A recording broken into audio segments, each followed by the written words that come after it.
All right, everybody. So we finally finished September, or Techtember as they like to say. We got our iPhone 15s and 15 Pros and Pro Maxes, and everybody seems to be kind of easing into what is now Techtober. So if you guys remember last year, Apple, with a sly press release, actually announced a couple of new products. They announced their iPad 10th generation, the updated M2 iPad Pro. So we got a couple of new things, and also a $100 off Apple TV update. So Apple usually has an October event, or every now and then they have an actual live October event.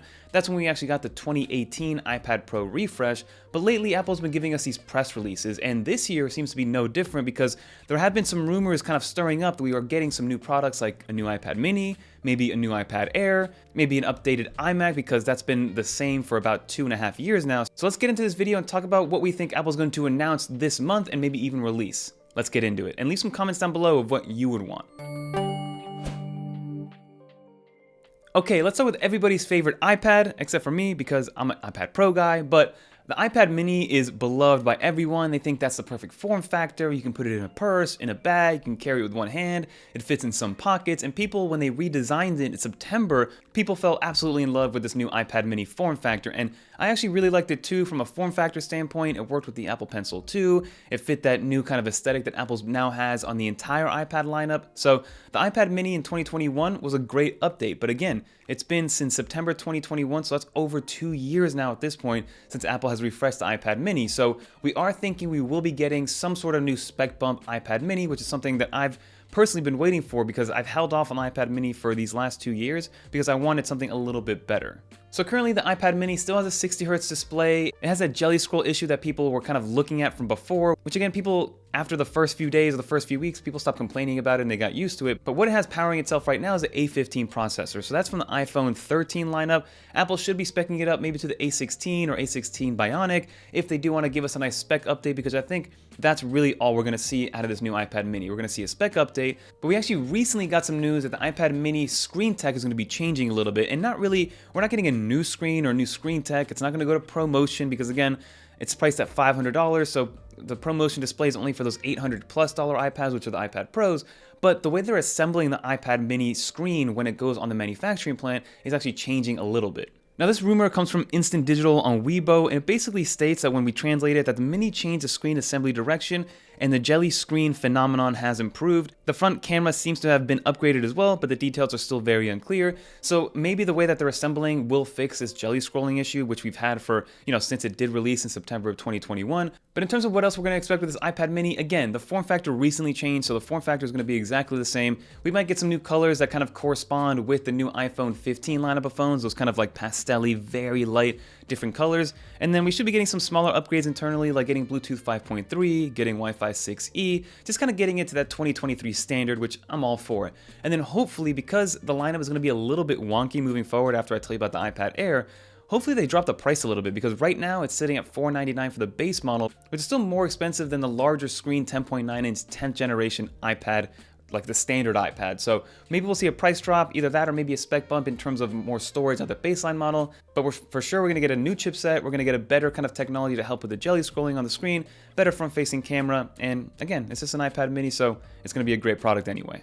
So the next thing we should see out of a press release announcement is a new update to the iPad Air. The last time it was updated was September of 2022, so last year, and it was updated to the M1 chip. So the iPad Air still remains the cheapest way to actually be using things like Stage Manager and extended monitor support, because it does support it because it has an M1 chip. So at $599, even though it is 64 gigs, it is a nice entry point to let you experience kind of like what an iPad does holistically. So what the rumor is that we should be getting an M2 chip in there, which again will just give us better GPU and CPU performance out of this machine, which to each their own. Some people think, it's not even worth it because it's already overpowered enough, but I'm all for being future-proof moving forward. Now, if I have an M1 iPad Air, would I run to upgrade to this one? Probably not, but if you have an older iPad Air, then maybe it is worth it to consider an M2, or maybe even a refurbished M1 iPad Air. But then if we do get the M2 chip in there isn't much separating it from the $800 iPad Pro. So the iPad Pro, the $800 one, will still have ProMotion at the 120Hz display. It'll still have Face ID over Touch ID. But outside of that, because only the 12.9-inch iPad Pro has the better screen tech, which is the mini LED display, but the regular 11-inch iPad Pro, the only real difference is going to be ProMotion, and then also, like I mentioned, Face ID over Touch ID. So if that's worth $200 for you, then of course go with the iPad Pro. But if not, stick with the iPad Air for $200 less. Some other rumors we've seen is that the front-facing camera will now be moved to the correct spot, which is horizontally, similar to how they did it with the 10th gen iPad, so that's also something to consider if you are looking to upgrade. We should be also getting Bluetooth 5.3, Wi-Fi 6E, again bringing it up to 2023 standards, similar to what we're going to probably get with the iPad mini. But now the big rumor, and again, I don't know if Apple's going to just announce this via press release, is that they're working on 2 different size iPad Airs. Now, I don't know what that means for the lineup of iPads. I don't know if they're going to go a little bit bigger or a little bit smaller, but